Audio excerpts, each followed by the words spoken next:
नमस्कार।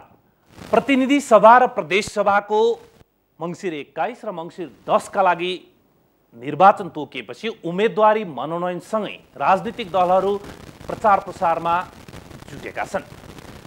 प्राविधिक रूपमा निर्वाचनको मिति तोकिएको छ, मतदानको मिति तोकिएको छ, उम्मेदवारी दर्ता भएको छ, निर्वाचन लागेको छ, देशभरि निर्वाचनको माहौल छ। तर जसरी प्राविधिक रूपमा निर्वाचन अगाडि बढिरहेको छ, त्यसैगरी राजनीतिक रूपमा निर्वाचन र निर्वाचन पछि गरिनुपर्ने कामहरूको सुनिश्चितता कतिको छ। अहिले पनि निर्वाचनमा मत माग्नका लागि राजनीतिक दलहरू जाँदा नेतृत्व तहले भाषण गर्ने गरेको छ। फलानो गठबन्धन चुनाव चाहँदैन, फलानो पार्टी चुनाव चाहँदैन। त्यो भनेको के हो?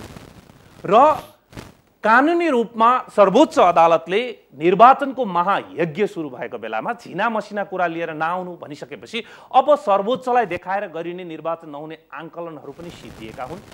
राजनीतिक रूपमा अझै पनि कुनै खेल अथवा प्रश्न बाँकी छ अथवा हामी अब पूर्ण रूपमा निर्वाचनमा लागिसक्यौँ? आजको संवादमा हामी यी विषयमा छलफल गर्दैछौँ। टीकारामजी, पहिलो प्रश्न, संविधानले प्रदेश सभाको निर्वाचन र प्रतिनिधि सभाको निर्वाचन पछि पहिलो बैठक बस्नको लागि के गरिसक्नु पर्ने भनिएको छ र अहिले भइसकेका छन् कि छैनन्, अथवा के बाँकी छ?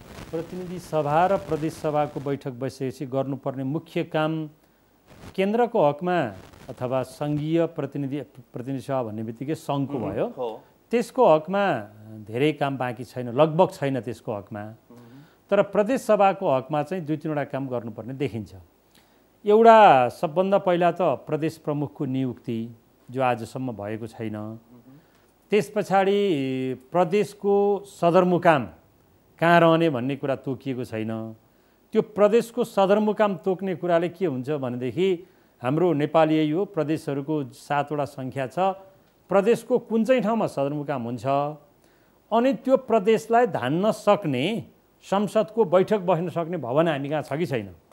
उदाहरणको लागि यहाँ जस्तो सङ्ख्या छ कि 1 नम्बर प्रदेशमा जम्मा प्रदेशहरूको सङ्ख्या कति हुन्छ भन्नुहुन्छ भने 93 जनाको हुन्छ प्रदेश सभासदको हजुर सङ्ख्या। प्रदेश सभासदको सङ्ख्या प्रत्यक्षबाट र समानुपातिक दुईटै गरेर 93 जनाको हुन्छ भनेपछि त्यो 93 जना सांसदहरू बस्ने अनि सभामुख बस्ने, उपसभामुख बस्ने, प्रदेश सभा प्रमुख गएर जसरी राष्ट्रपति केन्द्रमा जानुहुन्छ वर्षको 1 दिन सम्बोधन गर्न, प्रदेश प्रमुख त्यसरी नै जानुहुन्छ।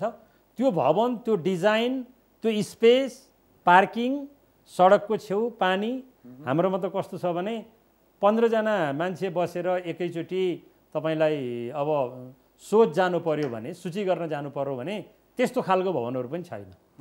त्यो खालको इन्फ्रास्ट्रक्चर हामीले अहिलेसम्म डेभलप गरिसकेका छैनौँ। त्यो कारणले गर्दा सबभन्दा पहिलो कुरा प्रदेश प्रमुखको नियुक्ति, त्यो त अब मन्त्री परिषदको सिफारिसमा राष्ट्रपतिले गर्ने, त्यो क्याबिनेटले गर्ला, त्यसले त्यति धेरै बिग्रिहाल्दैन। तर त्यो कारणले के रोकिएको छ भन्दाखेरिमा अब प्रदेश प्रमुख गएर कहाँ बस्ने ठाउँ तोकिएको छैन, प्रदेशको सदरमुकाम तोकिएको छैन। त्यो प्रदेशको सदरमुकाम तोकिने बित्तिकै एकैचोटि प्रदेश प्रमुख गएर बस्दैन। प्रदेशमा प्रशासनिक काम गर्नको लागि एकजना सचिव हुन्छ भनिएको छ, नेपाल सरकारको अहिलेको मुख्य सचिव जस्तै। त्यो सचिवहरू पनि तोकिएको छैन। अनि त्यो सचिव गएर त्यो मुकाम त्यहाँ खडा गर्नु पर्यो, भवन लिनु पर्यो। अब त्यो भवन लिन हेर्नुहोस् है, प्र्याक्टिकल कुरा कस्तो छ भने तपाईँ प्रति महिना 10,000 भन्दा बढीको कुनै भवन, सरकारी भवन बहालमा लिनुहुन्छ भने सार्वजनिक खरिद ऐन नियमको प्रक्रिया पुरा गर्नुपर्छ। टेन्डर आह्वान गर्नु पर्यो, सार्वजनिक खरिद ऐन नियम अवलम्बन गर्नु पर्यो। अनि त्यो गरिसकेर लिनका लागि त्यो समय पर्याप्त देखिँदैन। अब अर्कोतिर संवैधानिक बाध्यता के छ भन्नुहुन्छ भने अन्तिम निर्वाचन परिणाम आएको 15 दिनभित्र प्रदेश सभा 20 दिनभित्र प्रदेश सभाको बैठक बसिसक्नुपर्छ। पहिलो बैठक बसिसक्नुपर्छ। 35 दिनभित्र त मुख्यमन्त्री र मन्त्री परिषदको गठनै भइसक्छ। मन्त्री परिषद गठनै भइसक्छ भनेपछि निर्वाचन भइसकेपछिको त्यो 20 दिन र 35 दिनको टाइम फ्रेमवर्क र निर्वाचन भइसकेपछि निर्वाचन हुनुभन्दा अगाडि सदरमुकाम तोकिने र त्यहाँ प्रदेश प्रमुख जाने, प्रदेश प्रमुखको शपथ हुने अनि प्रशासनिक सबै संरचनाहरू त्यहाँ केन्द्रित हुनु पर्यो नि। एउटा प्रदेश प्रमुख मात्रै गएर बस्ने त होइन। यो चाहिँ संविधानले गरेको बाध्यात्मक व्यवस्था। यसलाई अहिलेसम्म पुरा गरिएको छैन भन्नु। त्यो अहिलेसम्म पुरा गरिएको छैन। त्यसैले भनेपछि के हुन सक्ने एउटा सम्भावना भयो भने लम्बिन सक्ने बैठक बस्ने समय कि त्यो संविधानले 20 दिन भनेकोले 20 दिनभित्र चाहिँ बस्नै पर्छ? त्यो त एकदम संविधानले गरेको बाध्यात्मक व्यवस्था हो। टेक्निकली त्यो 20 दिन कटाउनु भने तपाईँ त्यो बेला संविधान संशोधन गर्ने मेकानिजम पनि हुँदैन होइन। त्यसैले त्यसमा त रुखको फेदमा हो भने बस्नु पर्यो संसद बैठक। मलाई शङ्का के लाग्दैछ विजयजी भने यो प्रदेश प्रमुख अस्थायी फर एक्जाम्पल 2 नम्बर क्षेत्रको प्रदेश वीरगञ्जका राजनीतिक दलहरू वीरगञ्ज राख्न चाहन्छन्, जनकपुरका जनकपुर राख्न चाहन्छन्, राजविराजका राजविराज राख्न चाहन्छन्। यदि यो क्याबिनेटले ती 3टा मध्ये एक ठाउँमा तोकिदियो भने बाँकी 2टा जिल्लाका वा त्यसका आसपासका जिल्लाकाले यो अहिलेको सत्तारूढ कोलिएसनको विपक्षमा मत हाल्छन्। यो सरकारले हाम्रो प्रदेश होसेर लग्यो भनिदिन्छन्। त्यसैले सरकार किन डराइरहेको छ भने अहिले प्रदेशको सदरमुकाम तोक्दाखेरि मेरो मत घट्छ भन्ने आधारमा त्यहाँ सर्वसम्मत हुँदैन। हेर्नुहोस् विष्णुजी, जस्तै यो प्रदेश प्रमुख तोक्ने र अनि प्रदेशको केन्द्र तोक्ने काम क्याबिनेटले डिसिजन गर्नुपर्छ। यो संविधानमा बाध्यात्मक व्यवस्था छ। यति जम्मै थाहा हुँदै पनि सरकारले अहिलेसम्म गरिरहेको छैन। टीकारामजी भन्दै हुन्छ एकदम ढिलो भइसक्यो। यो जान गरिने गल्ती हो कि धिङ्ग्याई हो कि जे गरे पनि हुन्छ भएको हो कि अथवा भोलि म यसलाई के संविधान संशोधन गरेर मिलाइहाल्छु पेलिहाल्छु भनेर पछि मत गर्न थालेपछि मात्रै तोक्ने पो हो कि? किनकि मत गर्न 1 हप्ता लागिहाल्छ, 1 हप्तामा यो जम्मै भ्याएर राख्दैपछि त भ्याइहालिन्छ भन्ने खालको सोच हो कि के हो राजनीतिक नेतृत्व, विशेष गरेर सरकारको नेतृत्वको? एक त यो निर्वाचनै हुन्छ हुँदैन भनेर तपाईँले अघि सुरुमा पृष्ठभूमिमा राख्नु भएको थियो।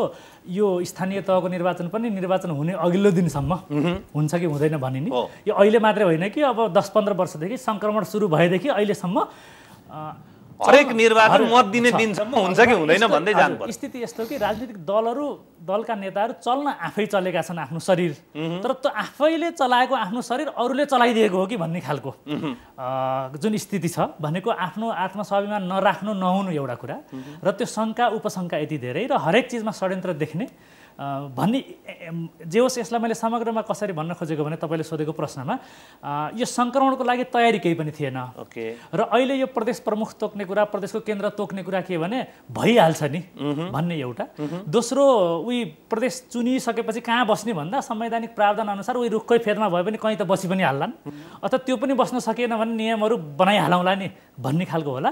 र समग्रमा यो के को परिणाम होला भने देश चाहिँ हामीले नै चलाउने हो, चलाइहाल्छौँ भन्ने एउटा। दोस्रो यो सङ्क्रमणबाट अब त अर्को अध्यायमा गइँदैछ, एउटा सङ्घीय जुन अध्यायमा गइँदैछ भने त्यसको लागि के पनि तयारी नभएको कुराको पनि एउटा दृष्टान्त हो यो। र तेस्रो भनेको त्यो चुनावसँगै जोडेको कुरा म पनि जोडिन्छु। अहिले जस्तै एउटा मुख्य सचिव प्रदेशको प्रमुख तोक्नलाई ब्युरोक्रेट त्यो त समस्या कुरा छैन नि, त्यो सायद तोकिन्छ होला, तर प्रदेशको राजधानी अहिले तोकिने जस्तो मलाई पनि लाग्दैन। र त्यो नतोकिने कारण चाहिँ चुनावकै कारणले हो, किनभने अहिलेसम्म त हरेक नेताले हरेक ठाउँमा प्रदेशको राजधानी मैले यो गराउनेवाला छु भनेर भोट माग्न पाउँछन्। त्यो एउटा तोक्ने बित्तिकै त त्यो सबै कुरा सकियो। अब यो सबै कुराले के बताउँछ भने एक त हाम्रा राजनीतिक नेतृत्वहरू कति आन्तरिक कमजोरीमा छन्, कति केही पनि कुराको तयारी गर्दैनन्, कति हरेक चिजलाई हचुवाको भरमा लिन्छन् र कति यो सङ्घीयता अथवा प्रदेशमा जाने कुरा एक हिसाबले कृत्रिम जस्तो उहाँहरूको तयारीको रूपमा हेर्दाखेरि धेरै सुझबुझ नभएको होइन कि कति हल्का रूपमा लिएको छ भन्ने यावत कुराहरूको परिणाम हो। र अब यसले कता पुर्याउला भन्ने के देखिन्छ भने अब यिनै राजनीतिक दलहरूमध्ये अहिलेका जुन ठुला छन् अब मोटामोटी फेरि यिनै चुनिएर आउने र यिनै मध्ये यो वा त्योले नै आखिर चलाउने हो। त्यसले गर्दा त्यो हचुवापन जसरी लगे पनि हुन्छ भन्ने कुराको जुन निरन्तरता भएको छ सङ्क्रमण टुङ्ग्याउने नाममा, मलाई लाग्छ त्यसैको थप केही वर्ष निरन्तरता। टीकारामजी, अब यो बाहेक अरू संवैधानिक प्रावधानहरू के पुरा गर्नुपर्ने छ? निर्वाचन भएपछि शपथ गराउने मान्छे नै हुँदैन कि मैले अघि छुटाएको एउटा कुरा। प्रदेश प्रमुख नहुँदाखेरि त शपथ कसले गराउने? ज्येष्ठ सदस्यलाई पहिला शपथ गराउनु पर्छ। पहिला यो प्रदेश प्रमुख चाहिँ कसरी नियुक्त हुन्छ? अघि यहाँले सरकार मन्त्री परिषदको सिफारिसमा राष्ट्रपतिबाट हुन्छ र यसको अभ्यास चाहिँ हामी नयाँ गर्दैछौँ। अन्तर्राष्ट्रिय अभ्यासहरू हेर्दाखेरि चाहिँ विष्णुले नै फलो गर्नुभएको छ यो विषयमा। भर्सक न्युट्रल मान्छे गरिन्छ, किनभने त्यो त प्रदेशको राष्ट्रपति हो नि त। केन्द्रको राष्ट्रपति चाहिँ पोलिटिक्सबाट आएको पनि हुन्छ, इन्डिया पनि हुन्छ, हामी कहाँ त्यो अभ्यास सुरु भइसक्यो। प्रदेशको प्रमुख चाहिँ भर्सक न्युट्रल पर्सनालिटीहरूलाई नियुक्ति गर्ने प्रचलन छ। र भनेपछि हामी कहाँको अहिलेसम्मको प्रचलन अनुसार लगभग फेरि भागभण्डामा जाने खालको सिचुएसन हो। यदि अब सरकारको भागभण्डा भन्दा अब त अहिले त मन्त्री परिषद लगभग अब एउटै दलको मात्र के अरे 2टा दल भनौँ राप्रपाको छ। अब बिना विभागीय मन्त्रीमा माओवादीहरू छन् तर उनीहरूको मतलब नहोला, अहिले अधिकारै छैन। त्यसो गर्दा मलाई के लाग्छ भने अहिलेको प्रधानमन्त्रीले यो दुईटा कुरामा प्रदेश प्रमुख तोक्ने कुरामा र प्रदेशको अस्थायी सदरमुकाम तोक्ने कुरामा अब अहिलेको प्रतिपक्ष भनौँ न, किनभने संवैधानिक रूपमा यो संसदको बैठक अहिले नभएको भए तापनि माघ 6 गतेसम्म संसद छ भन्छु मैले होइन, बैठक स्थगित भएको छ। त्यसैले प्रमुख प्रतिपक्षी दल पनि छ, सत्ता पक्ष पनि छ। अहिलेको सत्ता पक्ष र अहिलेको प्रतिपक्षको बिचमा यो दुईटा कुरामा चाहिँ सहमति भइदियो भने निर्वाचनमा एकदमै राम्रो सन्देश जान्छ।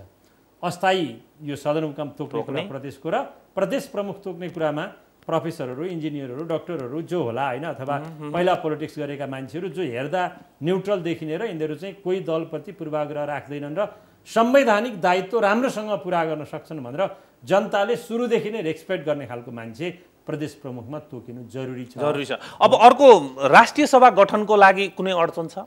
राष्ट्रिय सभा गठनको लागि त त्यस्तो यो एउटा अध्यादेश सरकारले ल्याउने भनेको छ। त्यो अध्यादेश अहिलेसम्म आइसकेको छैन, किनभने अस्ति संसद चल्दा चल्दै त्यो दलहरूको बिचमा कुरा मिलेन।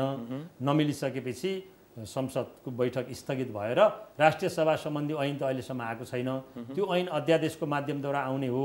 अध्यादेशको माध्यमद्वारा आइसकेपछि यो निर्वाचन भइसकेपछि अनि राष्ट्रिय सभाको निर्वाचन होला। त्यति धेरै हतारो छैन, तर संवैधानिक रूपमा त्यो गर्नुपर्ने एउटा काम चाहिँ बाँकी छ कि राष्ट्रिय सभाको निर्वाचन सम्बन्धी ऐन अध्यादेशकै माध्यमबाट सही, अर्को उपाय छैन। अब त्यो ल्याउन जरुरी देखिन्छ। अब मलाई अर्को बताइदिनुहोस्, अदालतले झिना मसिना कुरा लिएर नआऊ, निर्वाचनको महायज्ञमा लागेको बेला भनेर एउटा भर्डिक्ट दिएको छ एउटा मुद्दामा।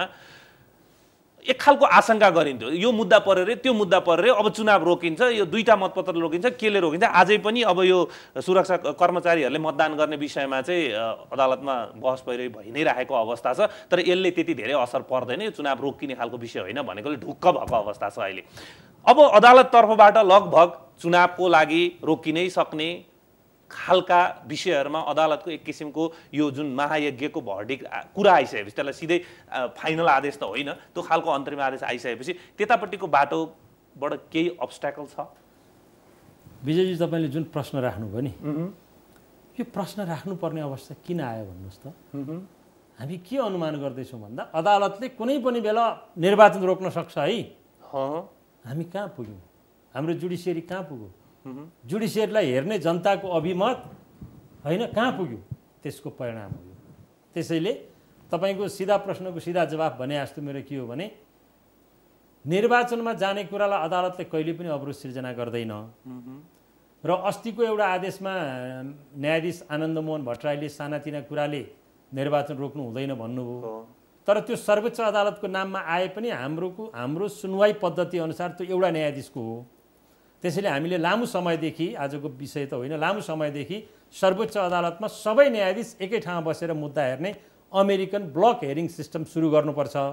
नभए न्यायाधीश पक्षका आदेश अनि त्यो न्यायाधीशका पृष्ठभूमि पक्षका आदेश आउने भएर हाम्रो अदालत चाहिँ एकदमै अहिले आलोचित भयो भनिरहेका छौँ। त्यसैले फेरि अर्को कुनै लिटिगेसन या मुद्दा आएर निर्वाचन रोकिन्छ कि रोकिँदैन भन्दा त्यो कहीँ कतै मिसन बनिरहेको छ र त्यो मिसन पुरा गर्न मलाई अनुकूल अवस्था छ भन्ने कुरा कसैले कल्पना गर्यो भने र तदनुकूल अदालतबाट उसले त्यो खालको आश्वासन पायो भने रोक्नै सक्दैन भनेर म ढुक्क साथ भन्न सक्दिनँ। किनभने अदालतमा धेरै यस खालका मुद्दाहरू मिसन बमोजिममा आउँछन्।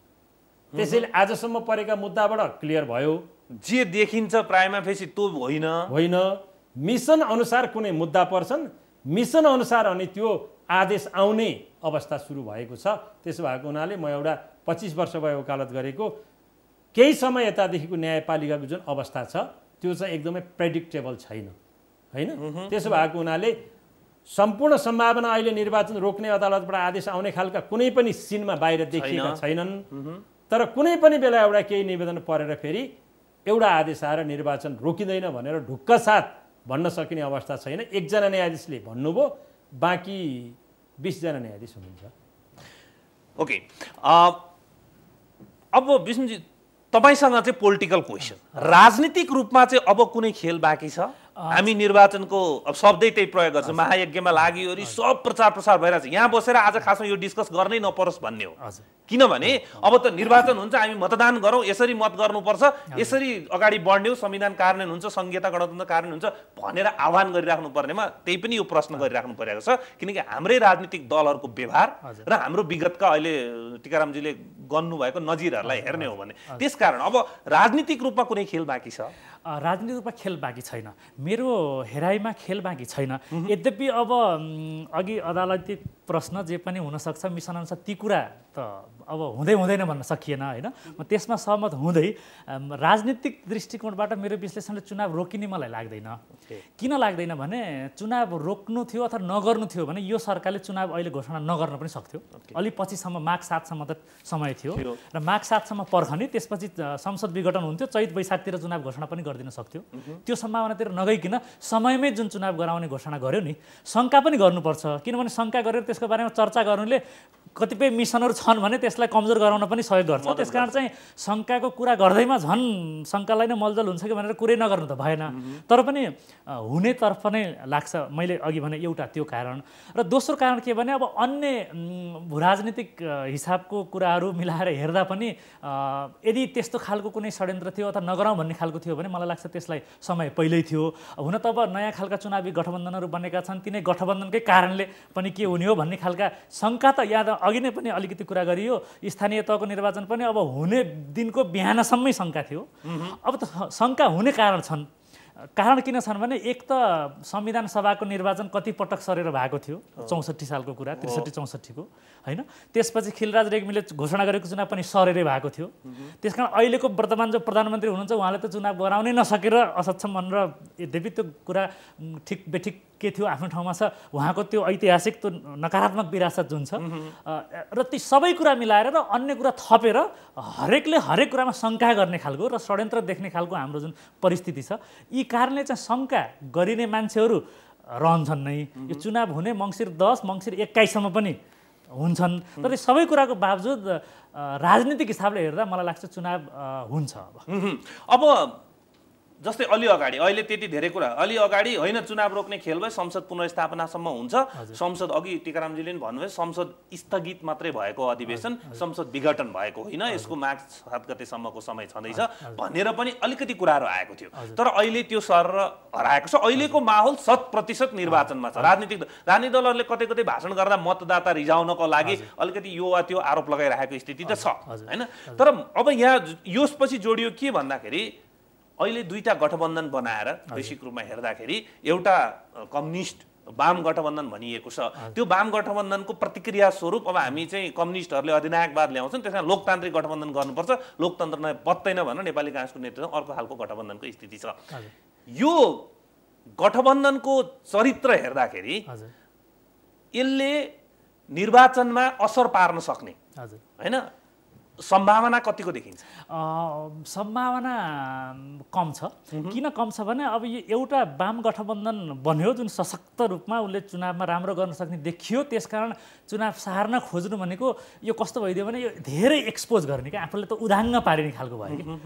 त्यहाँ अब त्यसकारण अहिलेको मानव सरकारको नेतृत्व गरेको, सरकारी भन्न पनि भएन फेरि, किनभने वाम गठबन्धनको एउटा पाटो त सरकारमै छ। त्यसले गर्दा अहिले सरकारको नेतृत्व गरेको दलको, नेपाली काङ्ग्रेसको नेतृत्वको गठबन्धनले त्यसो गर्दैन भन्ने मलाई लाग्छ। किन गर्दैन भने एक त देशको लागि त्यो ठिक छैन भन्ने त भइ नै हाल्यो।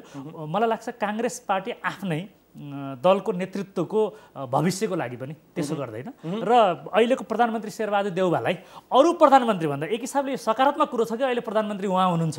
किनभने इतिहासमा चुनाव गराउन नसकेको भन्ने उहाँ यति धेरै बोझले थिचिनु भएको छ नि, ती सानातिना कुरा भन्दा अरूले बरु सार्ने विकल्प सोच्थ्यो होला। त्यसलाई सकारात्मक रूपमा हेर्दा मलाई लाग्छ उहाँले त्यो राजनीतिक मूल्य त्यति तिर्न सक्नुहुन्न जस्तो लाग्छ। त्यस कारणले पनि यो वाम गठबन्धन कारणले ठिक छ पिर पर्यो होला, सार्न पाए हुन्थ्यो भन्ने लागे पनि मलाई लाग्छ छैन, त्यसमा पनि सम्भावना छैन। हामी एक एक गरेर खेलाउँदै जाउँ। अब अहिले गठबन्धनको विषयलाई लिएर दुईटाले दुईटा कुरा गरेका छन्। वाम गठबन्धनले के भनिरहेको छ भने सरकार कहिले पनि स्थिर भएन, हैन राजनीतिक सरकार स्थिर नभएकोले राजनीतिक स्थिरता भएन राजनीतिक स्थिरता नभएकोले हामी समृद्धितर्फ जान पाएनौँ त्यसकारणले अब यो एकताबद्ध भएर हामी स्थिर सरकार दिनको लागि र 5 वर्षसम्म सरकार टिक्ने गरी सरकार बनाउनको लागि यो आवश्यकता हो यो गठबन्धन एकदमै आवश्यक थियो त्यसकारण हामी ध्रुवीकृत भएका छौँ भनेर वाम गठबन्धन लागिरहेको छ यतापट्टि त्यसको प्रतिक्रिया स्वरूप बनेको लोकतान्त्रिक गठबन्धन के भन्छ भने यो वाम गठबन्धन भनेको अधिनायकवाद निम्त्याउनलाई हो कम्युनिस्टहरूको एकताले के अरे रुन पनि पाइँदैन यो त्यो एकता भएको पछिको शासनमा त्यसकारणले लोकतन्त्र बचाउनको लागि हामीले यो गठबन्धन गर्नु परिरहेको छ भन्ने छ यो दुईटै तर्कमा कहाँनिर दम छ यसो छ दुईटै तर्कमा राजनीतिक मुद्दा गराएर जनतालाई केही पनि भन्न नपाएको स्थितिमा भन्न पाउने कुरा पाउने स्थितिको दम छ र यो दम त्यहीँ सकिन्छ पहिला कुरो वाम गठबन्धनको एउटा स्थिर सरकार 5 वर्ष दिने कुरा छ नि उहाँहरूको पहिलो चुनौती गठबन्धन टिकाउने चुनौती छ निर्वाचनको परिणामपछि गठबन्धनको रूपमा रहन्छ कि रहन्न भन्ने पहिलो चुनौती उहाँले त्यो गठबन्धन टिकाउन सक्नु चुनौती छ सरकार स्थायी दिन सक्ने तर्फ त पछिको कुरा त्यसपछि पार्टी एकता गर्ने कुरा छ त्यो पहिलो चुनौती छ ठिक छ वाम गठबन्धनले राम्रो एउटा लोकतान्त्रिक पद्धति अनुसार समृद्धिको एजेन्डा लिएर स्थिर सरकार 5 वर्षलाई दिन सक्छ भने त्यो एकदमै राम्रो हो त्यसबाट अधिनायकवादको खतरा केही पनि छैन तर पहिलो चुनौती त्यहाँसम्म जान सक्छ कि सक्दैन भन्ने छ एउटा म यो दोस्रो लोकतान्त्रिकवालाको कुरा त्यसमा भन्दा अगाडि एउटा अब त्यसो भए त्यसबाट अधिनायकवादको खतरा छैन भने नेपाली कांग्रेसको नेतृत्वबाट अथवा लोकतान्त्रिक गठबन्धनको नेतृत्वबाट यो अधिनायकवाद निम्त्याउने खेल हो भन्ने चाहिँ चुनावी भजाउने हो र यस्तो भयो किन भयो भने एकदम सजिलो भयो भन्नको लागि अब नेकपा एमाले त लोकतान्त्रिक अभ्यासको हिसाबमा पार्टीगत आन्तरिक लोकतान्त्रिक अभ्यासको हिसाबमा मलाई लाग्छ सबैभन्दा बढी लोकतान्त्रिक भएको दल भनेर कांग्रेसले पनि स्वीकारेको तर पनि माओवादी केन्द्रसँग एकता गर्न जाँदाखेरि अब एउटै कम्युनिस्ट पार्टी बनाउने भन्ने जुन शब्दको प्रयोग छ नि त्यसले गर्दा के इभोक गरिदियो भने के कुरालाई जगाइदियो भने नेकपा एमालेलाई मान्छेले कम्युनिस्ट पार्टी भन्न छोडिसकेका थिए कम्युनिस्ट पार्टी भनेर चिन्न छोडिसकेका थिए मार्क्स लेनिन भन्ने नाम छ तैपनि ऊ वामपन्थी पार्टी भनेको सोसलिस्ट पार्टी भन्ने परिचय बनिरहेको थियो माओवादी बरु माओवादी केन्द्र छ बहुदल स्वीकार्दै आइरहेको पार्टी भन्ने थियो तब दुईटा वाम पार्टी बनेर वाम पार्टीको एकताबाट अर्को वाम होइन कि अर्को कम्युनिस्ट पार्टी बन्ने भन्यो नि त्यसले गर्दा भन्नेलाई नेपाली कांग्रेसले एउटा सजिलो खालको एजेन्डा दियो कि त्यो कम्युनिस्ट वाम पार्टी होइन कि कम्युनिस्ट पार्टी भन्ने सजिलो भयो अब लोकतान्त्रिकको कुरा गर्दै अब लोकतान्त्रिक अब यो कांग्रेसले भन्नेवाला छ यो भन्नु पाइन्छ पाइँदैन भन्नै मिलेन उसलाई भन्न सजिलो भयो किन सजिलो भयो भने कम्युनिस्टहरू भनेका अधिनायकवादी हुन् भन्ने प्रशिक्षणमै हुर्केको पुस्ता छ नेपाली कांग्रेसमा सबैले भन्न सजिलो पनि छ र जनतालाई यो कम्युनिस्ट आयो भने त यस्तो यस्तो नराम्रो हुन्छ भनेर भन्न उदाहरण दिन सजिलो पनि छ यी कारणले कम्युनिस्टले यस्तो गर्छन् भनेर भनेको हो त जे होस् तपाईँले भनेको प्रश्नको अब निष्कर्ष मलाई के लाग्छ भने कम्युनिस्ट अधिनायकवादको खतरा चाहिँ छैन तर नेपाली कांग्रेसले त भन्नेवाला छ अधिनायकवाद खतरा छ भनेर हैन अब जहाँसम्म यो दुईटा गठबन्धन मध्ये एउटाले बहुमत ल्याएर स्थिर सरकार देला भन्ने दिएको खण्डमा राम्रो जसले दिए पनि तर म तपाईको दुईटै पट्टिको प्रश्नमा एउटा टिप्पणी गर्छु छोटकरीमा समृद्धिवाला कुरा छ नि अब कस्तो भयो भने 63-64 बाट संक्रमण भनेर संक्रमणको नाममा राजनीतिक दलहरूले हरेक कुरो गर्ने लाइसेन्स लिए एक हिसाबले एउटा सिन्डिकेट नै चलेर राज्य सम्पूर्ण रूपमा नियन्त्रित छ त्यो अदालती संस्था हुन् कि सबै हुन् दलको नियन्त्रणमा छ र त्यसको परिणामस्वरूप अब दलहरूले के भन्ने भन्दा एजेन्डा केही पनि छैन समृद्धि त्यो समृद्धि कसरी आउँछ भनेर यी दलहरूले भनेको अलि नसुहाउँदो छ किन भन्नु न अहिले नेकपा एमाले केही महिना भयो प्रतिपक्षमा भएको त जनताको तर्फबाट हेर्दाखेरि यी प्रमुख दलहरूमध्ये प्रतिपक्षमा को बसेको छ 1-2 वर्षको लागि यो विगत 8-10 वर्षमा हेर्दा यी सबै सरकारी पक्ष हुन् सबै सिन्डिकेटको एउटै हो त्यस हिसाबमा यो लोकतान्त्रिक होस् कि वाम होस् यी सबै एउटै गठबन्धन हुन् कुन गठबन्धन भने यो या त्यो मिलेर सरकार मिलिजुली चलाउने गठबन्धन हो चुनावको परिणामले अब वाम गठबन्धनको एउटा टुक्रा आएर अहिलेको कांग्रेससँग मिलेर सरकार बन्ने सम्भावना पनि छ अहिले लोकतान्त्रिकवालाको मानव मधेसतिरको कोही गठबन्धन फेरि वामतिर गएर सरकार पनि बन्न सक्छ त्यसकारण अब जनताले के पत्याएर कसले कस्तो मत ल्याउँछन् त हेर्न परिहाल्यो दलहरूले आफ्नो सम्पूर्ण शक्ति लगाएर भन्न त भन्छन् तर मेरो दृष्टिकोणमा यी गठबन्धन अलग गठबन्धन नै होइनन् यी सबै वाम र लोकतान्त्रिक सबै एउटै गठबन्धनका अलग अलग चुनावी प्रयोजनका लागि एकदमै अस्थायी प्रकृतिका तालमेल मात्रै हुन् र सत्ता गठबन्धनमा परिँदैन कि भनेर डराउने खालका पात्रहरू टीकारामजी अब हाम्रो संविधानले शासकीय स्वरूपमा राजनीतिक मार्गचित्रमा मलाई लाग्छ लगभग प्रष्ट लेखेको छ अब फेरि हामीले अमुक दलहरू मिल्दै बित्तिकै संविधानको चरित्र जम्मै भत्किने गरी अर्कै ठाउँमा पुग्न सकिने कतिको सजिलो कुरा हो यो भाषण मात्रै गरिदिएर त हुँदैन नि त्यसको बेस पनि चाहियो होला नि यो संविधानको शासकीय स्वरूप हामीले जस्तो खालका बनाएका छौँ नि यो शासकीय स्वरूपको कारणले यो संविधान अस्थिर हुन्छ भनेर मैले यो संविधान जारी हुने बित्तिकैदेखि लेख्दै र बोल्दै आएको छु। खास गरिकन यो कस्तो छ भन्नुहुन्छ भने प्रधानमन्त्रीलाई पार्लियामेन्टले सहयोग गरेन, प्रधानमन्त्री चुनावबाट जितेर आएको छ, बहुमत प्राप्त गरेको छ, त्यसैले उसको कार्यक्रम लागू हुन सकेन, म जनतामा जान्छु भनेर पार्लियामेन्ट भङ्ग गर्ने अवस्था छैन। संविधानले रोकिदियो, रिजोल्युसनको अधिकारै रोकिदियो। त्यसैले प्रधानमन्त्रीले जसरी पनि टिक्नुपर्ने अवस्था छ एकातर्फ। अर्कोतर्फ समानुपातिक निर्वाचन प्रणालीको कारणले गर्दाखेरि कुनै एउटा मात्रै दलले बहुमत ल्याउन सक्ने अवस्था छैन। प्रधानमन्त्रीदेखि संसद डराउने अवस्था छैन, संसददेखि प्रधानमन्त्री डराउनु पर्ने अवस्था छैन। संसदीय व्यवस्थामा त्यो चेक एन्ड ब्यालेन्स भएन भने यो सिस्टम रन गर्न सक्दैन। त्यसैले हामीले संविधान बनाउँदाखेरि जस्तो खालको गल्ती गरेका छौँ त्यसले नै सिस्टममाथि प्रश्न चिन्ह यो संविधान जारी भएकै दिनदेखि जन्माइदिएको थियो। नम्बर 1। नम्बर 2 कुरा, अब यो गठबन्धनसँग जोडिएर अहिले हेर्दाखेरि के देखिन्छ भनेदेखि कुनै एउटा दलले त ल्याउन सक्दैन, 2 या 2 भन्दा बढी दलले ल्याउन सक्छ कि सक्दैन र 5 वर्ष स्थिर सरकार दिन सक्छ कि सक्दैन भनेर हेर्दाखेरि अब त्यो केलाई बेस मानेर विश्लेषण गर्ने भनेर हेर्दाखेरि हामीसँग भएको पछिल्लो डाटा जनताले जुन निर्माण गरेका छन् स्थानीय निर्वाचनको जुन हो, त्यो स्थानीय निर्वाचनमा दलहरूले ल्याएको मत प्रतिशत हेर्दा र त्यो हिसाब गर्दाखेरि चाहिँ 3वटा मध्ये 2टा दलहरू जोसँग मिले पनि, प्रमुख 3टा मध्ये 2टा दलहरू जोसँग मिले पनि बहुमत प्राप्त गर्न सक्ने अवस्था देखिन्छ।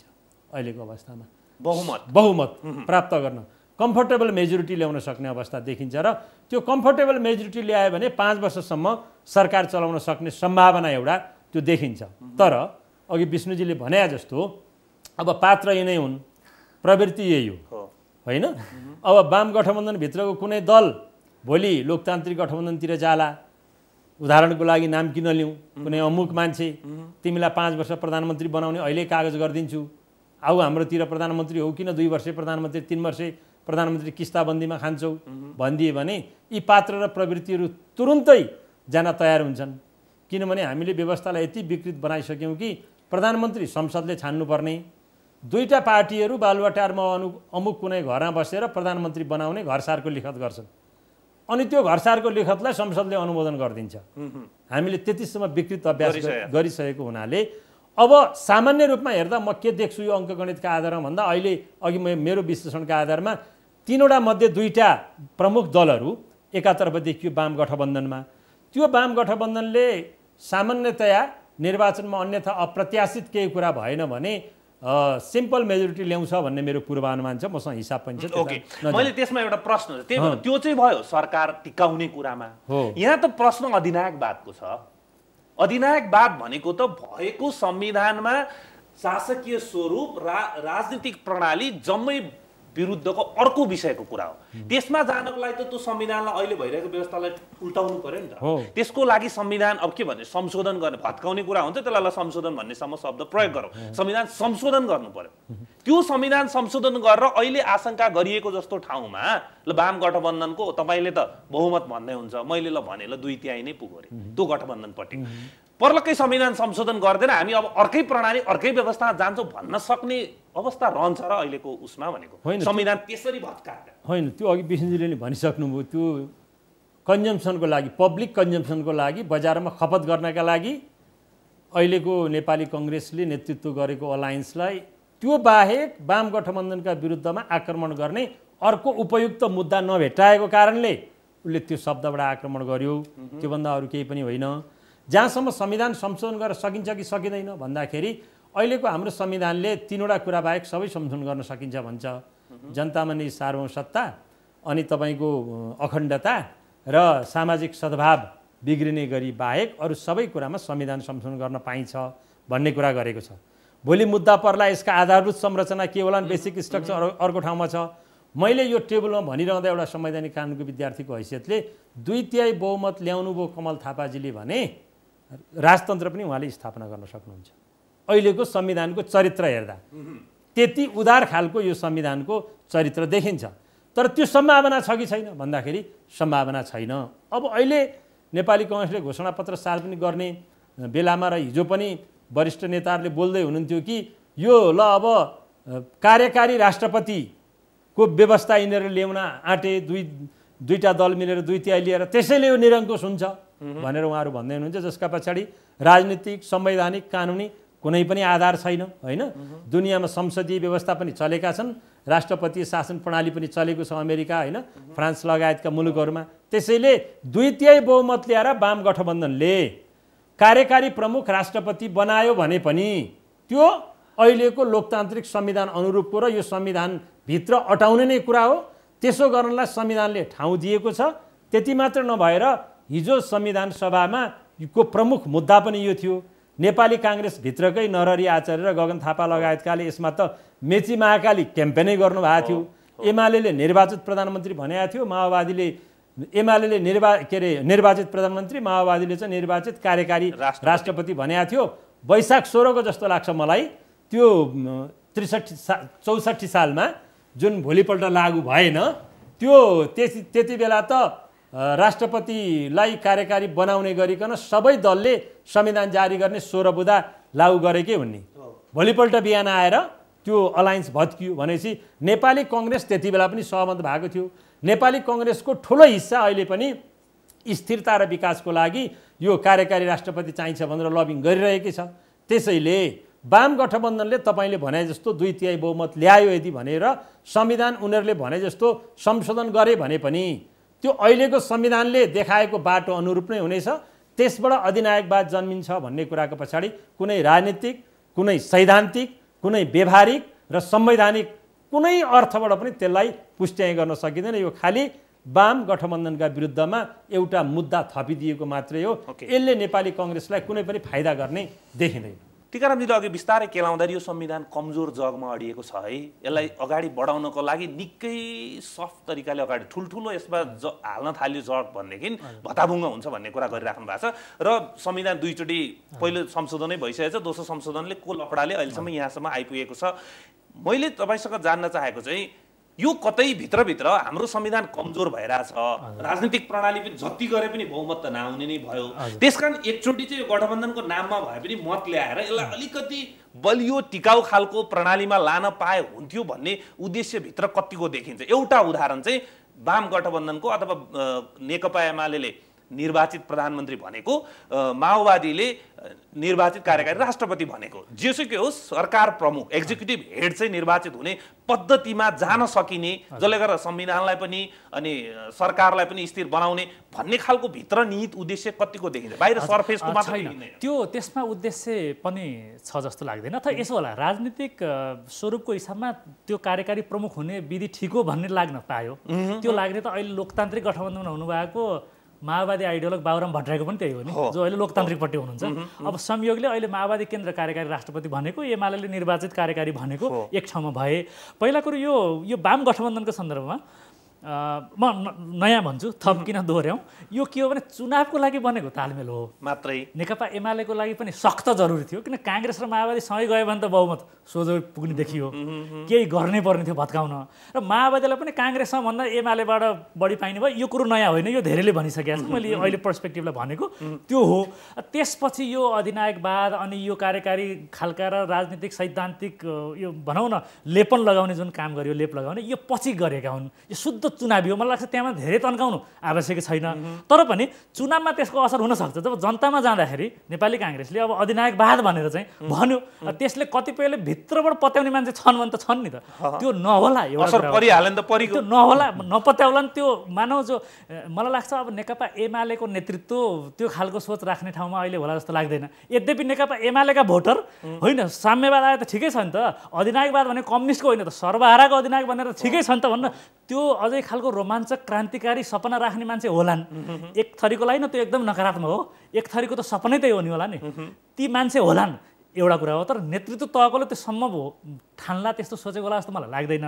तर अधिनायकवाद आउने भयो, ल्याउने भयो भन्ने कुराले गर्दा केही भोट बढाउन सहयोग गर्न सक्छ। अब त्यहाँ त कस्तो छ भने अब लोकतान्त्रिक गठबन्धन भनेर कमल थापाजी पनि मिसिन आइसकेपछि काङ्ग्रेसलाई पनि त त्यसो भए कमल थापाले भनेको राजतन्त्र बिउताउने हो तपाईँहरू भन्ने एट्याक पनि त हुन सक्यो। भनेपछि तपाईँले भनेको जस्तै विशुद्ध निर्वाचनको लागि मत प्राप्त गर्नको लागि गरिएको तालमेल हो। तालमेल हो। त्यो तालमेल किन गरियो भन्दा चुनावको लागि मात्रै गरेको भन्दाखेरि त त्यति राम्रो सुनिएन। सैद्धान्तिक कुरा ल्याउनु पर्यो। त्यो भने एउटै कम्युनिस्ट केन्द्र गठन गर्ने एकदम राम्रो सुनियो। एउटै कम्युनिस्ट केन्द्र भनेको त अधिनायकवाद हो नि त भन्ने बोले भनिहाल्ने भयो। यो प्रतिक्रियात्मक कुरा हो होइन। अब प्रतिक्रियाले प्रतिक्रिया गर्दा गर्दै भनौँ न एउटाको प्रतिक्रियामा अर्कोले प्रतिक्रिया दिँदै कहिले कहिले चिज अर्कैतिर पनि जान सक्छ। त्यो एउटा होला। तर अर्को म एउटा पोइन्ट भनिहाल्छु। मानौ यो दुईटा वाम पार्टीहरू कम्युनिस्ट पार्टी भएर अधिनायकवाद भनौँ न सकारात्मक खालको सर्वहाराको अधिनायकवाद तिर जान चाहे भने पनि नेपाली समाज यति लोकतान्त्रिक भइसकेको छ कि यदि यी पार्टी त्यता जान खोज्यो भने पार्टी पङ्क्तिभित्रै पार्टीका शुभचिन्तक नागरिक समाज भौतिक यति छन् कि तिनले पनि रोक्छन्। त्यसले त्यतातिर धेरै चिन्ता छैन। तर अब म एउटा पोइन्ट यहाँ भनिहाल्छु। त्यो के भने यो 63-64 पछि अब भनौँ 52 सालमा माओवादी जनयुद्ध सुरु भएपछि दलहरूले केही पनि नगरे हुने स्थिति भयो के भनेको 57-58 पछि हरेक सरकार बने शान्ति स्थापना गर्छु वार्ता गराउँछु भनेर भए। 62-63 पछि आन्दोलन भयो शान्ति प्रक्रियाको लागि भए। अब नयाँ संविधान त आइहाल्यो। अब खिचडी मिलेर नमिलेर यो स्थिर सरकार नदिने खालको हो। म पनि पूर्ण सहमत छु। अब दलहरू चाहिँ यो नयाँ राजनीतिक अध्यायमा प्रवेश गर्नको लागि तयारी छँदै छैन। क्षमता पनि छैन, राजनीतिक सोच पनि छैन, गृह कार्य पनि गरेका छैनन्। 1-2 जना नेताले भन्न सक्लान्, 90-95% भन्न नसक्लान्। तर चाहिँ दलको संस्थागत तयारी केही पनि छैन। त्यसले गर्दा के भनेका छन् भने समृद्धि सजिलो भयो नि त। त्यो के कसरी अब म सरकार आएँ भने समृद्धितर्फ लैजान्छु रे। यी सरकारमा नभएका को छन् अहिलेसम्म होइन? अपवाद पनि छैन होइन। यिनले भनेको सुहाउँदैन कि म यसरी रूपान्तरित भएँ कि अब म आउँदा नयाँ भएर आउँछु भनेर भन्नु पर्यो, देखाउनु पर्यो होइन।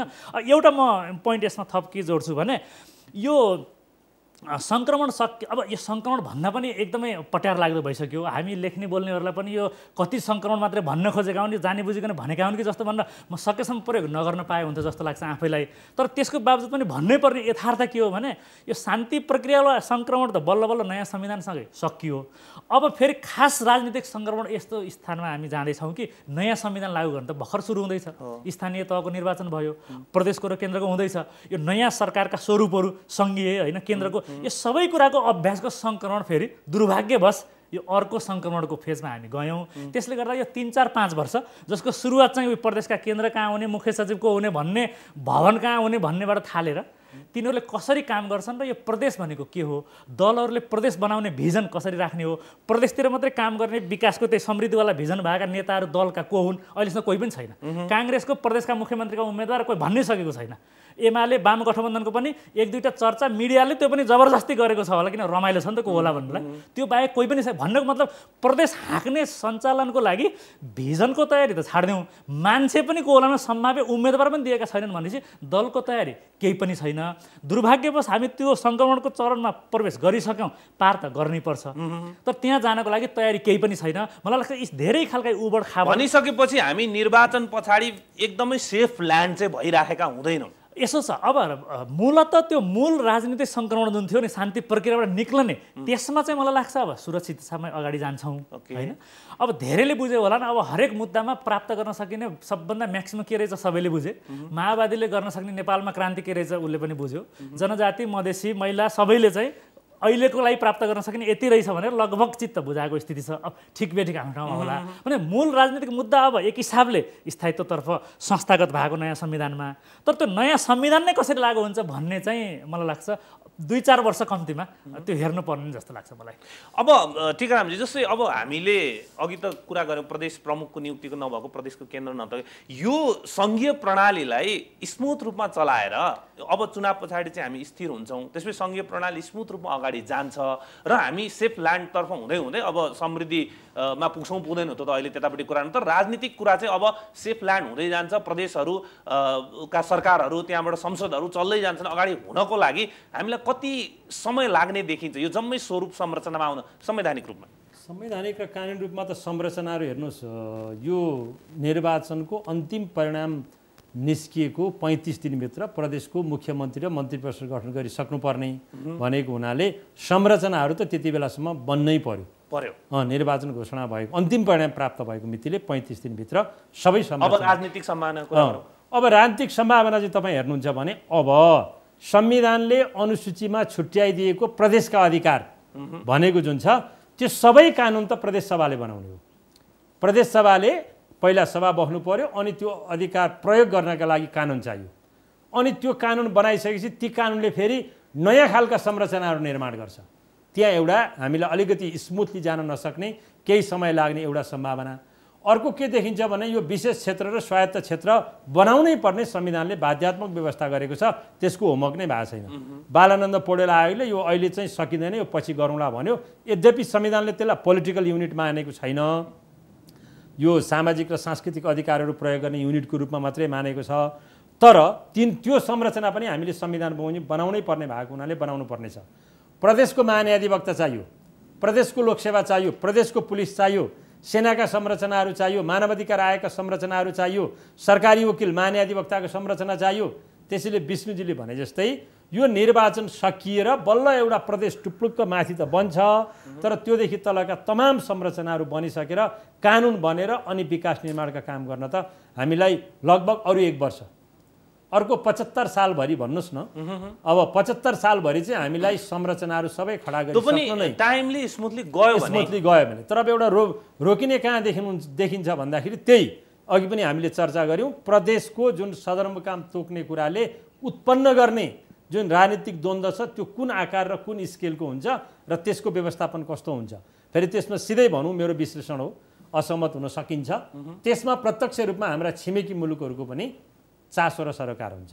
प्रदेशको सदरमुकाम कहाँ रहन्छ भन्ने कुरा हाम्रा छिमेकीहरूको पनि चासो र सरोकार रहने भएको हुनाले यो सबै चासो र सरोकारलाई सम्बोधन गर्ने र मानव कुनै छिमेकीको चासो र सरोकारभन्दा विपरीत काहीँ सदरमुकाम तोकियो भने फेरि त्यहाँ आन्दोलन, फेरि अर्को नाकाबन्दी होइन, त्यो सामना गर्नु पर्दैन भनेर हामीले भन्न सकिँदैन। हामीले विगत 2टा संविधान सभा कालखण्डमा काठमाडौँमा जुन खालको राजनीतिक रस्साकस्सी अनि देशभरि आन्दोलनको माहौल देख्यौँ, यो 7 प्रदेशमा दोहोरिन सक्ने सम्भावना छ। 7 प्रदेशमा त नभनौँ, म 2-3वटा प्रदेशमा चाहिँ त्यस्तो सम्भावना देखिन्छ।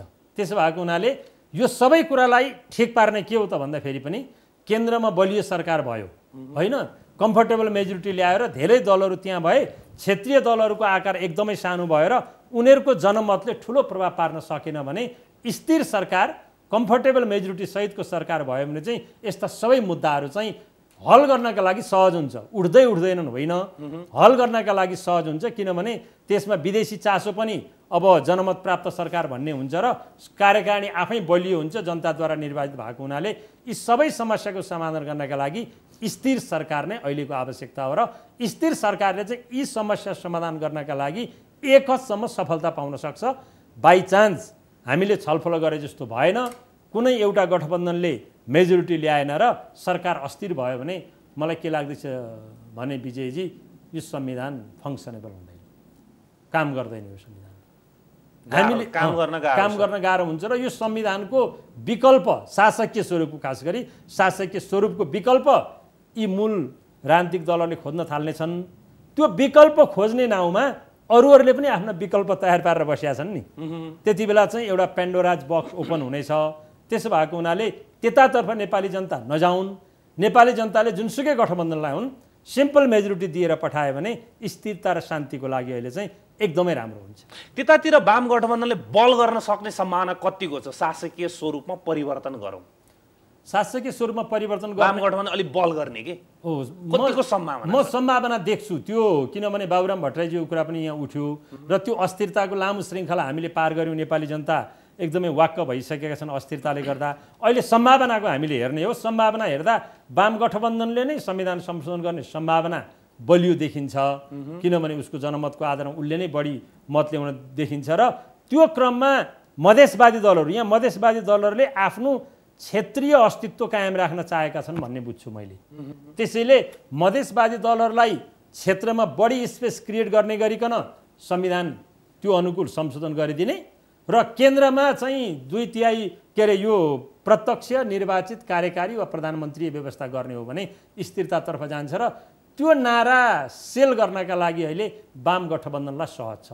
नेपाली अब तपाईँसँग आउनुभन्दा अगाडि अझै एउटा प्रश्न टिकारामजीलाई, यो चुनाव पछाडि अब हाम्रो राष्ट्रपतीय निर्वाचन छ नि, यो अहिलेको संविधानले तोके बमोजिम हुन्छ नि, अब पुरानो सङ्क्रमणकालीन तरिकाले त हुँदैन राष्ट्रपति निर्वाचन, त्यसको त्यो कति समय हो?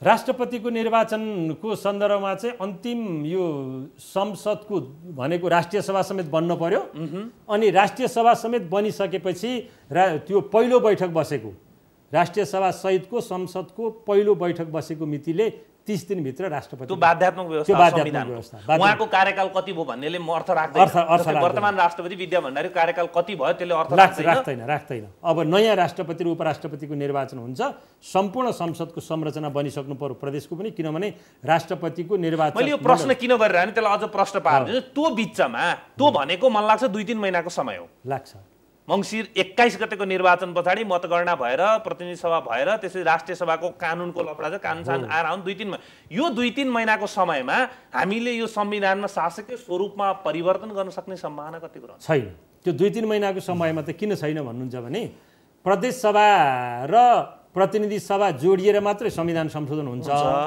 अब प्रदेश सभाको बैठक बस्ने त्यहाँबाट सदरमुकाम तोक्ने अघि हामीले जे छलफल गर्यौं त्यो कारणले गर्दाखेरि त्यो सेटअप नै भइ नसकेको कारणले गर्दाखेरि प्रदेश सभा मेच्योर्ड भइसकेपछि मात्रै संविधान संशोधनको प्रस्ताव केन्द्रीय प्रदेशमा पहिला आउँछ प्रतिनिधि सभामा आउँछ अनि यसको 2/3 पास गरेर फेरि प्रदेशका मेजोरिटी प्रदेश 7 वटा प्रदेशमध्ये 4 वटा प्रदेशले त्यसलाई समर्थन गर्नुपर्छ अनि समर्थन भएर आइसकेपछि अनि मात्रै संविधान संशोधनको प्रक्रिया पूरा हुने कारणले गर्दा तपाईले भने जस्तो यो 2-3 महिनाकै बीचमा संविधान संशोधन हुन सक्ने कुनै पनि सम्भावना छैन भने त्यतापटि धेरै आशंका नगरे पनि त्यतापटि आशंका गर्नु पर्दैन प्रक्रियागत रूपमा भोलि के होला आफ्नो ठाउँमा छ त्यतापटि धेरै आशंका नगरिहाले पनि भयो आशंका गर्नै पर्दैन किनभने त्यो मेच्योर्ड नै हो एउटा म टिप्पणी यहाँ भनिहाल्छु अबको मूल एजेन्डा संक्रमणको लागि यो दलको सुधार हुनुपर्छ दलको आन्तरिक लोकतन्त्र वास्तविक दलको जवाफदेहिता दलको पारदर्शिता त्यो कुरा नभएसम्म यो वा त्यो दल भन्ने हिसाबले मैले त अन्तरमा फरकै देख्दिनँ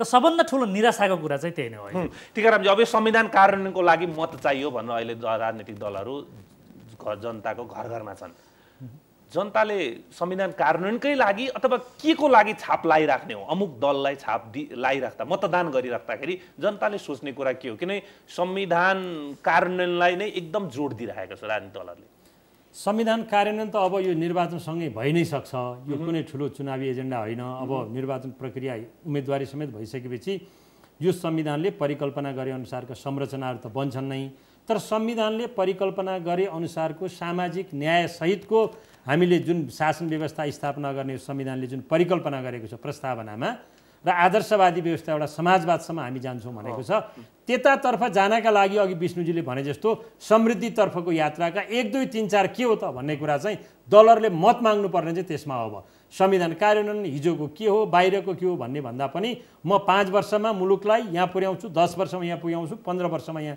पुर्याउँछु भनेर त्यो भिजन सहित जनतामा गएर अनि समृद्धिको कुरा बल्ल गर्ने हो अहिले शाब्दिक रूपमा समृद्धि भनिएको छ नेपाली कांग्रेसको घोषणापत्र जारी भइसकेको वामपन्थी गठबन्धनको मोटा कुराहरू बाहिर आएका छन् आज भोलि हुँदै होलान् शब्दमा भन्दा बढी फरक त्यहाँ केही पनि देखिँदैन त्यसो भएको हुनाले मेरो अन्तिम कुरा के हो भने यो लिडरसिपले अहिलेसम्म यहाँ लिएर आयो नेपालको राजनीतिक परिवर्तनमा ठुलो उपलब्धि हासिल गर्यो उहाँहरूलाई धन्यवाद दिएर सम्मान साथ दोसाला ओड्याएर नथन्क्याइसम्म समृद्धिको यात्रामा हामी अगाडि बढ्न सक्दैनौँ नयाँ पुस्ता नयाँ भिजन सहित आउनुपर्छ त्यो प्रक्रिया प्रारम्भ भएको छ विष्णुजी मत दिइराख्दाखेरि माग्दाखेरि त के भनेर मागेछन् मत दिइराख्दाखेरि मत दिनुपर्छ फेरि जनताले मत दिनै पर्छ निर्वाचनलाई आत्मसात गर्नै पर्छ किनकि रेगुलर निर्वाचनले छान्दै जान्छ विकृतिहरूलाई पाखा लाउँदै जान्छ र अगाडि बढ्दै जान्छ हामीले छिमेकी बिहारकै उदाहरण हेर्दा पनि त्यसलाई मत दिइराख्दाखेरि अथवा जनताले मत माग्न आउने नेतालाई भन्नुपर्ने कुरा के हो हजुर पहिला कुरो तपाईँले प्रश्नमा पनि भन्नुभयो निर्वाचनको प्रक्रिया नै एकदम महत्त्वपूर्ण हो त्यो भोट हाल्ने दिन र को आउँछ भन्ने त महत्त्वपूर्ण भयो कि निर्वाचनको प्रक्रियामा जनतासँग दलका नेताहरू जाँदा म 5 वर्षमा केही गर्न सकिनँ सांसद 2 पटक भएँ केही गर्न सकिनँ अब गर्छु भनेर एक हिसाबको आत्मालोचना गरेका छन् नि त्यो प्रक्रिया पनि महत्त्वपूर्ण हो एक दोस्रो अब दलहरू अब दलै नयाँ आउनु पर्छ कि पर्दैन एउटा विषय हो त दलभित्र त नयाँ विचार आउनु पर्यो नि मान्छे नयाँ पनि आउनु पर्दैन नयाँ काम आउनु पर्यो नयाँ योजना आउनु पर्यो होइन उही समृद्धिको कुरा धेरै गर्छन् नि त कसरी गर्छु भनेर नभने हो नि त्यसले अब जनताले सकेसम्म अब कम खराबको हो सकेसम्म कसले अलि बढी कम अमूर्त कुरा गरेको छ अलि ठोस कुरा कसले गरेको छ जसका कुरा अलि पत्याउन लायक छ र सबभन्दा पहिला यो कुरो भन्ने नेताको व्यक्तिगत आचरण कस्तो छ उसले 10 वर्ष 20 वर्ष पहिला राजनीति थाल्दा उसको आर्थिक हैसियत कस्तो थियो अहिले उसको कस्तो छ त्यो कहाँबाट कमाएको हो उसको व्यक्तिगत स्वच्छता पारदर्शिता र जवाफदेहिता लाई प्रश्न गर्नै पर्छ तुलनात्मक रूपमा जो बढी स्वच्छ छ एउटा र जो बढी योग्य छ एकदम अब त्याग गरेको पहिलाको इतिहास भएको भनेर मात्रै पनि भएन। ठिक छ, त्यो भएको भए त्यो पनि राम्रो भनेदेखि उसको व्यक्तिगत स्वच्छता र जवाफदेहिता र उसले गर्न सक्ने कङ्क्रिट हिसाबमा गर्न सक्ने कुरा गर्छ कि अमूर्त खालका नबुझ्ने खालका ठुल्ठुला दार्शनिक कुरा गर्छ। मलाई लाग्छ त्यो फरक छुट्याउने हो र जनताले त्यस हिसाबमा भोट हाल्ने दिन त भइहाल्यो कि भोट हाल्ने प्रक्रियामै मलाई लाग्छ सक्रिय रूपमा भाग लिने कुरा लोकतन्त्रको लागि एकदम महत्त्वपूर्ण छ। किन छ भने योभन्दा अर्को तत्काल विकल्प छैन। तर म यो कुरा फेरि जोड दिएर के भन्छु भने अबको लागि यो मिडिया, नागरिक समाज, बौद्धिक वर्गको लागि यो चुनाव पछिको एजेन्डा, यो संघीयता लागू गर्ने, नयाँ संविधान लागू गर्ने कुरामा अगाडि त बढ्न पर्छ नै, सुरु भइसकेको छ। तर दलहरूको जवाफदेहिता र पारदर्शिता र दलले जे गरे पनि हुने भन्ने जुन खालको स्थिति छ नि, त्यसमा मलाई लाग्छ एउटा एजेन्डा बनेर दललाई प्रेसर क्रिएट गर्नैपर्छ र दलभित्र पनि अलि राम्रो गर्छु भन्ने केही व्यक्तित्वहरू छन्। अघि टीकारामजीले पनि भन्नुभयो त्यो नयाँ भिजन, तिनीहरूले पनि दलभित्रबाट आफ्नो करियर असुरक्षित हुन्छ कि एउटा नेताको पछि लाएर मेरो आफ्नो जो हो गर्छु सुरक्षित हुन्छु भन्ने होइन कि दलभित्रैबाट लड्नेहरू पनि अझ बढी सशक्त हुनुपर्छ र तिनलाई बल बाहिर पनि पुर्याउनुपर्छ। नभए भने दलले त जे गरे पनि 2 वर्ष एउटाको पालो, 1 वर्ष अर्कोको पालो, हामी मात्रै नै छौँ भन्ने नै हुन्छ। मलाई लाग्छ त्यहाँ सुधार नगरिकन अन्य चिजबाट धेरै आश गर्न सकिँदैन। निर्वाचनको दिनसम्म हुन्छ कि हुँदैन भन्ने आशंकामा 2टा संविधान सभामा मतदान गर्न जानु पर्यो मतदाताले। त्यसकारण आज यहाँ अब केही राजनीतिक चलखेल, संवैधानिक चलखेल, अदालती केही छन् भनेर मिहिन रूपमा केलाउने प्रयास गरिएको छ। टीकारामजी र विष्णुजी दुवैजनाले अब केही पनि छैन, मतदानमै जानुपर्छ, मतदानले शुद्धिकरण ल्याउँछ। राजनीतिक दलभित्रको शुद्धिकरण र राजनीतिक दलहरूको काम गराएको शैलीमा अझ टीकारामजीले त पुराना भइसकेका नेताहरूलाई दोस्रोलाई अडाएर सम्मान गरेर नयाँ क्रिएटिभ व्यक्तिहरू दलहरूभित्र आउनुपर्छ र अब समृद्धितर्फ जानुपर्छ भन्ने कुरा गर्नुभएको छ। नेपाली जनताले तपाईँले पनि चाहेको त्यही होला। त्यसकारण अब मतदान गर्न जाने नै हो। मतदानले नै यो केही विकृति छ भने शुद्धिकरण गर्दै लान्छ र जुनसुकै प्रणाली अप्नायो त्यसलाई स्थायित्व दिँदै लान्छ। अब आजको मितिदेखि निर्वाचनको बारेमा हुने नहुने के हुने भन्ने कुनै आशंका छैन। निर्वाचन हुन्छ, मतदानमा जानु, मतदानमा भाग लिनु, राजनीतिक स्थायित्व र आर्थिक समृद्धिलाई तपाईँहरूले त्यो मतबाट योगदान पुर्याउनु। आजको सम्वादमा हामीले कुरा गरेको थियौँ केही शङ्का छ कि भनेर, केही पनि छैन भन्ने कुरा आएको छ। हस्त आजलाई सम्वाद